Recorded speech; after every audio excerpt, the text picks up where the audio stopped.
भाई और बहनों, आप सभी को प्रभु यीशु मसीह में मेरा प्यार भरा नमस्कार।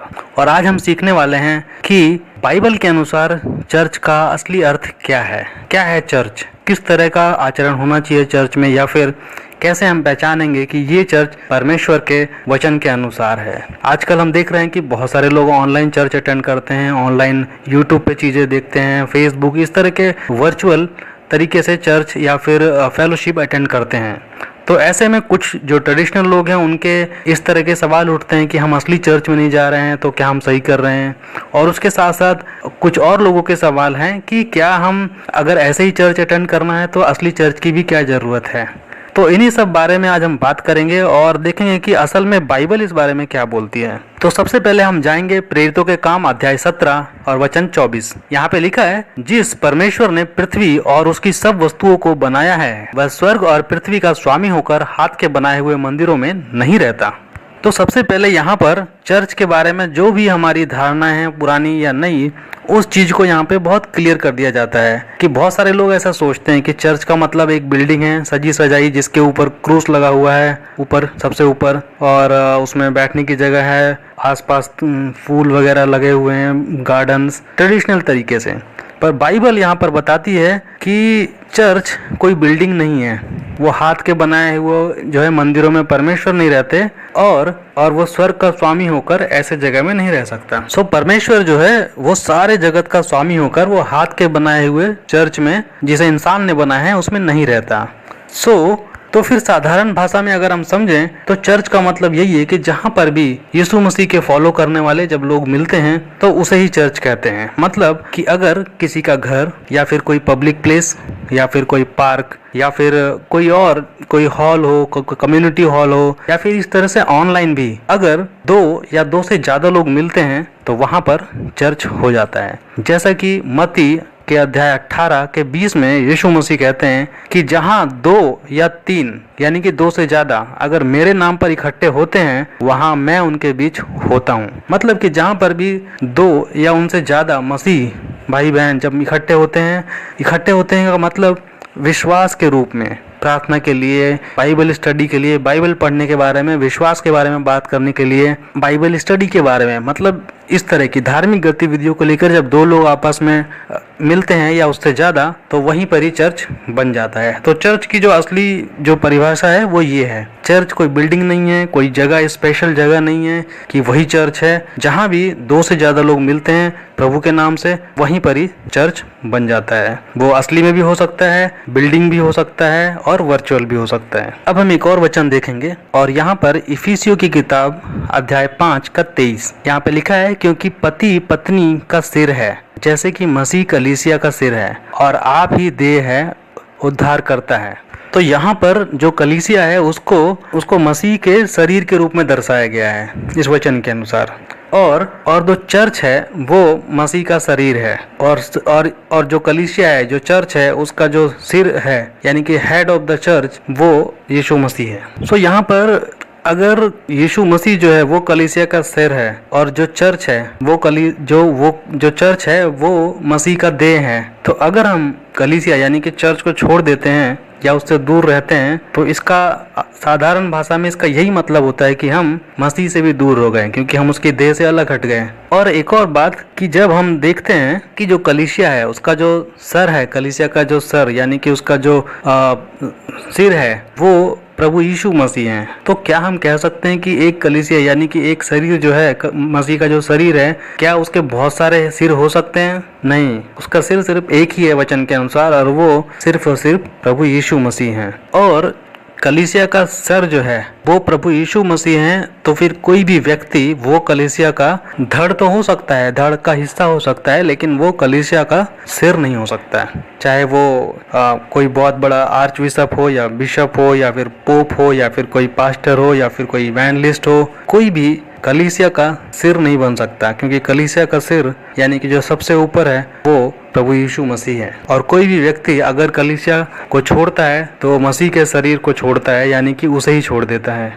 तो हमें कलीसिया में हमेशा जुड़ के रहना चाहिए किसी भी तरीके से। और कलीसिया क्या है वो हमने पहले ही देख लिया। एक और वचन देखेंगे, हम जाएंगे इफिसियों की किताब अध्याय 2 का 19 और 20, और यहाँ लिखा है, इसलिए तुम अब विदेशी और मुसाफिर नहीं रहे, क्योंकि पवित्र लोगों के संगी स्वदेशी और परमेश्वर के घराने के हो गए, और प्रेरितों और भविष्यवक्ताओं की नेव पर, जिनके कोने का पत्थर मसीह यीशु आप ही है, बनाए गए हो। सो इस वचन के अनुसार जब हम लोग मसीह में नहीं थे, या फिर जब हम प्रभु को सही तरीके से नहीं समझते थे, तब वचन के अनुसार ये बताता है कि हम लोग मुसाफिर थे या फिर विदेशी लोग थे।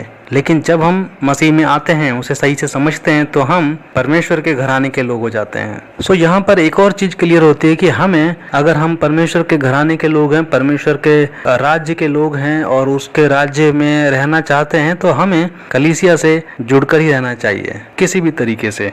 सो अगर हम लगातार प्रभु का सुसमाचार नहीं सुन रहे हैं, या फिर परमेश्वर के वचन नहीं सीख रहे हैं, या प्रार्थना में नहीं हैं, या फिर हम लोगों को विश्वास में नहीं बांट रहे हैं, या फिर जो भी बाइबल में अलग अलग बातें बताई गई हैं, अगर हम उसका पालन सही से नहीं कर रहे हैं, तो फिर हम परमेश्वर के राज्य के वारिस नहीं हो सकते हैं। और जैसा इस वचन में आगे बताया गया है कि असली कलीसिया क्या है, असली कलीसिया वो है जो परमेश्वर के वचन पे चले, यानी कि जो बाइबल के अनुसार हो। बहुत सारी कलीसियाएं आप देख सकते हैं आज की डेट में, लेकिन असली कलीसिया वही है जो वचन पर चलती हो, जो सिर्फ और सिर्फ बाइबल को फाइनल अथॉरिटी मानती हो, कि फाइनल जो कुछ भी है वो सिर्फ और सिर्फ बाइबल है, और तभी एक सच्ची कलीसिया बनती है। अब हम एक और वचन देखेंगे, पहला कुरिन्थियों अध्याय 12 का 14 से 20। यहाँ लिखा है, इसलिए कि देह में एक ही अंग नहीं वरन बहुत से हैं। यदि पाँव कहे कि मैं हाथ नहीं, इसलिए देह का नहीं हूँ, तो क्या वह इस कारण देह का नहीं हुआ? और यदि कान कहे कि मैं आँख नहीं, इसलिए देह का नहीं, तो क्या वह इस कारण देह का नहीं है? और यदि सारी देह आँख ही होती तो सुनना कहाँ से होता? और यदि सारी देह कान ही होती तो सूंघना कहाँ से होता?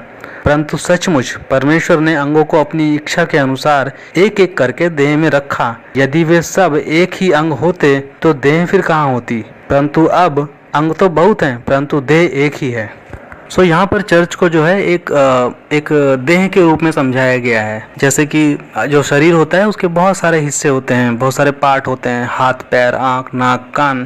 तो चर्च को जो है उसे भी इसी तरीके से समझाया गया है, एक शरीर के रूप में। और वो बताते हैं कि अगर ऐसा नहीं सोचना है कि ये चीज़ इम्पोर्टेंट है, एक शरीर का एक हिस्सा इम्पोर्टेंट है और दूसरा नहीं है। जैसा कि कई बार होता है, हम किसी खास व्यक्ति को चर्च में बहुत ज़्यादा सबसे इम्पोर्टेंट समझते हैं और बाकी को नहीं। लेकिन वचन के अनुसार असली कलीसिया में सब लोग बराबर हैं। हेड सिर्फ एक ही है, वो है मसीह यीशु, बाकी सब धड़ है। वो सिर नहीं है, लेकिन वो सब के सब धड़ हैं।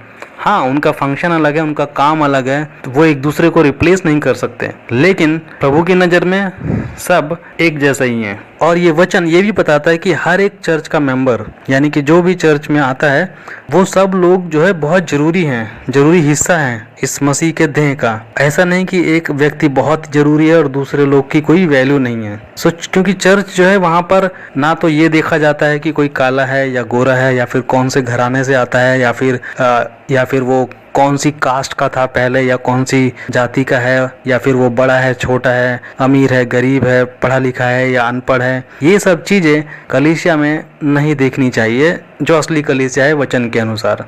क्योंकि सबका अपना एक पर्पस है और परमेश्वर ने उसी पर्पस से, उसी उद्देश्य से उन्हें कलीसिया में जोड़ा है, और सभी जरूरी हैं। और परमेश्वर की नज़र में हर एक व्यक्ति जरूरी है। और क्यों? और हर एक व्यक्ति का जो है उद्देश्य क्या है? उद्देश्य यही है कि हर एक व्यक्ति दूसरे व्यक्ति को प्रभु का सुसमाचार सुनाए, उन्हें सिखाए, उन्हें समझाए, बताए कि मसीह कौन है, और उन्हें प्रभु यीशु मसीह का चेला बनाए। जैसा कि मत्ती अध्याय 28 का 18 से 20 में प्रभु यीशु मसीह बताते हैं। हमें फिर करना क्या चाहिए? दूसरी चीज कि कलीसिया में कैसा लोगों को होना चाहिए। तो वचन हम देखेंगे इब्रानियों अध्याय 3 का 12 से 13, और यहाँ लिखा है, हे भाइयों, चौकस रहो कि तुम में से ऐसा बुरा और अविश्वासी मन ना हो जो जीवते परमेश्वर से दूर हट जाए। वरन जिस दिन तक आज का दिन कहा जाता है, हर दिन एक दूसरे को समझाते रहो, ऐसा ना हो कि तुम में से कोई जन पाप के छल में आकर कठोर हो जाए। ये वचन हमें बताता है कि हम लोगों को, जब हम एक कलीसिया, एक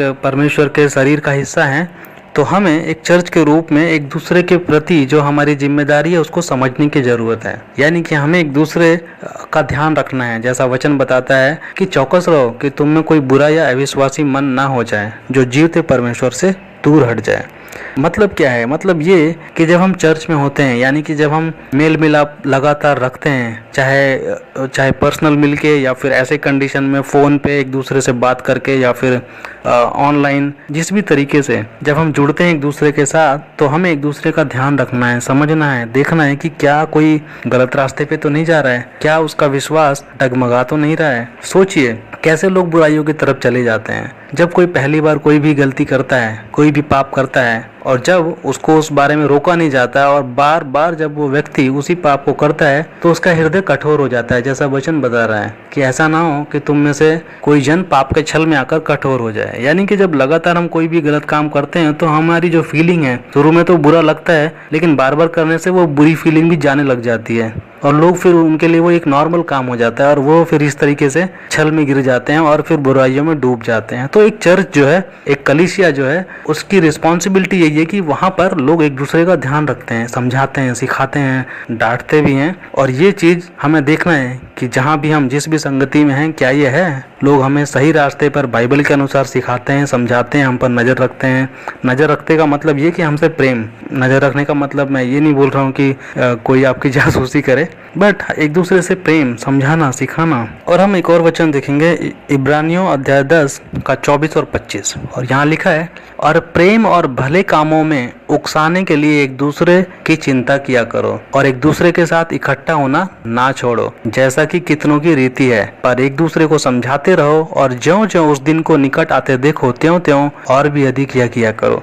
वचन यहाँ पर बहुत ही साफ बताता है कि प्रेम और भले कामों में एक दूसरे को उकसाने के लिए एक दूसरे की चिंता करो। मतलब कि हमें एक मसीह होने के नाते ध्यान तो रखना है, जैसे पिछला हमने वचन देखा कि कोई गलत कामों में ना पड़े या फिर कोई किसी का मन कठोर ना हो या फिर वो अविश्वासी ना हो जाए, लेकिन साथ ही साथ अच्छा काम करने के लिए एक दूसरे को मदद भी करनी चाहिए, सिखाना भी चाहिए कि कैसे अच्छे काम करते हैं, कैसे अपने विश्वास को मजबूत रखते हैं, कैसे हम प्रार्थना कर सकते हैं, कैसे हम बाइबल पढ़ सकते हैं, कैसे हम चमत्कार कर सकते हैं या फिर प्रार्थना कर सकते हैं चंगाई के लिए, अच्छी प्रार्थना जो प्रभु जिससे प्रभु हमारे जीवन में चंगाई लाए। क्या क्या रास्ते हैं दूसरों को बाइबल सिखाने या पढ़ाने के लिए। और इस तरीके से जो अच्छे काम है उसमें हमें लगातार एक दूसरे को उकसाना है। उकसाना है मतलब कि अगर कोई अच्छा काम करता है तो उसकी तारीफ करने में कोई बुराई नहीं है। दूसरी चीज आगे ये बताता है कि इकट्ठा होना नहीं छोड़ना है। कलीसिया और चर्च का मतलब यही है। ऐसा नहीं कि आप साल में एक बार सिर्फ ईस्टर या क्रिसमस को चर्च आते हैं, नहीं, हर दिन जो हमारे जो पहली शताब्दी के जो चेले होते थे प्रेरितों के टाइम में, अगर आप पढ़ेंगे प्रेरितों के काम की किताब तो उसमें आप देखेंगे कि वो लोग लगातार हर दिन मिलते थे। सो एक मसीह होने के नाते, एक चर्च होने के नाते हमें हर दिन संगति रखनी चाहिए और एक दूसरे से दूर नहीं होना चाहिए। इसका मतलब क्या है? इसका मतलब ये कि आपको हर दिन किसी न किसी मसीह भाई या किसी मसीह बहन यानी कि एक विश्वासी व्यक्ति के टच में रहना चाहिए। टच में रहने का मतलब ये कि आप ये नहीं कि हम जो बात कर रहे हैं सांसारिक बात कर रहे हैं। जब हम बात करते हैं तो हमारा जो मेन मुद्दा है वो प्रभु होना चाहिए, मसीह होना चाहिए, विश्वास होना चाहिए, प्रेम होना चाहिए। ऐसी बातें जो बाइबल के इर्द गिर्द ही हों, जहाँ पे एक दूसरे को हम उकसा सकें कि वो विश्वास में बढ़े, प्रेम में बढ़े, प्रभु के प्रेम में बढ़े, अपने आप को संभाले, सिखाए, जहाँ पर लोग खुल के बात कर सकें। और एक परिवार की तरह, जैसे जो हमारी जो देह है उसमें तालमेल कितना रहता है आप देख सकते हैं। पैर चल रहा है तो हाथ उसको रोकता नहीं है, हाथ कुछ उठा रहा है तो पैर उसको गिराता नहीं है, सब तालमेल से चलता है, सब एक दूसरे को सपोर्ट करते हैं। वही तरीका है कि जब हम एक चर्च के रूप में हैं, मसीह भाई बहन के रूप में हैं, तो हमें एक दूसरे को सपोर्ट करना है। किस लिए? बुरे काम के लिए नहीं, सिर्फ और सिर्फ मसीह के उस पर्पस के लिए जो वो मत्ती के अध्याय 28 के 18 से 20 में बताता है। एक और वचन देखेंगे, हम देखेंगे प्रेरितों के काम अध्याय 2 का 42, और यहाँ लिखा है, और वे प्रेरितों से शिक्षा पाने, संगति रखने में और रोटी तोड़ने में और प्रार्थना करने में लवलीन रहे। अब यहाँ पे जो ये शब्द है लवलीन रहे, इसका मतलब क्या है हमारे लिए? इसका मतलब ये है कि वो लोग बहुत सीरियस थे, इस चीज़ को बहुत ही ज़्यादा महत्व देते थे। जरा सोचिए आप अपने बारे में, कौन सी ऐसी चीज़ थी आपके जीवन में या है जिसके बारे में आप बहुत लौलीन रहते हैं, आपको बहुत ज़्यादा आप सीरियस हैं कि ये तो मुझे करना ही करना है। तो यहाँ पर वचन में वो लोग किस चीज़ को लेकर बहुत सीरियस थे? इस वचन के अनुसार वो लोग सीरियस थे शिक्षा पाने के लिए, संगति रखने के लिए, रोटी तोड़ने के लिए और प्रार्थना करने के लिए। सो एक चर्च के रूप में हमें भी इस पैटर्न को फॉलो करना चाहिए कि हम लोग शिक्षा पाने के लिए, यानी कि बाइबल स्टडी जहाँ पे बाइबल पढ़ी जाए, बाइबल को समझा जाए, संगति रखने कि यहाँ पे लोग एक दूसरे से मिलते हैं, अपने बारे में शेयर करते हैं, अपने विश्वास के बारे में, अपनी टेस्टिमनी के बारे में, या फिर एक दूसरे से अपने प्रॉब्लम बताते हैं और वो लोग बाइबल से एक दूसरे को सॉल्व करके देते हैं। फिर रोटी तोड़ना यानी कि कम्युनियन जो प्रभु भोज है उसके लिए मिलना, और प्रार्थना करने के लिए एक दूसरे के लिए और प्रभु के काम के लिए भी। सो अगर हम सच में सीरियस हैं चर्च को लेकर, प्रभु को लेकर, और हम प्रभु के शरीर यानी कि इस कलीसिया में जुड़े रहना चाहते हैं, तो हमें कोई भी अपॉर्चुनिटी, कोई भी मौका छोड़ना नहीं चाहिए कि हम इससे दूर ना हो जाए कहीं। इसलिए सिर्फ संडे या सैटरडे ही नहीं, बल्कि हर दिन हमें हर एक मसीह, किसी न किसी मसीह के साथ जुड़े रहना चाहिए। क्रिश्चियन को एक दूसरे क्रिश्चियन से आपस में जुड़े रहना चाहिए, आपस में एक दूसरे से बात करनी चाहिए, विश्वास के बारे में, प्रार्थना के बारे में, बाइबल के बारे में, और भी बहुत सारी इन सब्जेक्ट्स के बारे में जो हमारी धार्मिकता को बढ़ाए, जो हमें धर्म में आगे बढ़ाए, जो हमें प्रभु की शिक्षा में आगे बढ़ाए। सो भाई और बहनों, आशा करता हूँ कि आपने जो चर्च है उसके कॉन्सेप्ट को बाहरी रूप से या फिर बेसिक जो है वो आपने समझ लिया है कि चर्च कोई बिल्डिंग नहीं है, और ना ऐसा नहीं कि परमेश्वर सिर्फ एक बिल्डिंग में ही रहता है, वो हर जगह है। तो जहाँ भी परमेश्वर के वचन के अनुसार, यानी कि जो यीशु मसीह ने बताया उसके अनुसार, मत्ती 18:20 के अनुसार, कि जहाँ भी 2 से ज़्यादा लोग मिलते हैं उसके नाम से, वहीं पर ही चर्च बन जाता है। और चर्च की क्या क्या खूबियाँ हैं, क्या क्या करनी चाहिए चर्च में लोगों को, क्या क्या नहीं करना चाहिए, वो सब हमने आज पढ़ा और देखा। तो आपसे रिक्वेस्ट करता हूँ कि अगर हो सके तो ज़्यादा से ज़्यादा इसे शेयर कीजिए इस वीडियो को, ताकि और भी लोग चर्च के बारे में अच्छे से समझ सके, चर्च क्या है और क्या क्या चीज़ें होनी चाहिए, क्वालिटी होनी चाहिए चर्च के अंदर। साथ ही साथ रिक्वेस्ट करूँगा कि आप इस चैनल को सब्सक्राइब कीजिए, और ये सारे वचन जो है वो मैं लिख दूंगा डिस्क्रिप्शन में, आप वहाँ से ये सारे वचन पा सकते हैं। और अगर आपके कोई सवाल हैं या फिर कोई सुझाव हैं तो ज़रूर आप कमेंट बॉक्स में लिखिए, और मैं सारे के सारे कमेंट्स और सुझाव ज़रूर पढ़ता हूँ। और फिर से हम मिलेंगे एक और नई बाइबल स्टडी के साथ। तब तक के लिए प्रार्थना में लवलीन रहिए, एक दूसरे के साथ संगति रखिए, और प्रभु यीशु मसीह की महिमा हो। सब्सक्राइब दबाएं, लाइक करें, कमेंट लिखें और इस आशीष को शेयर कर दें।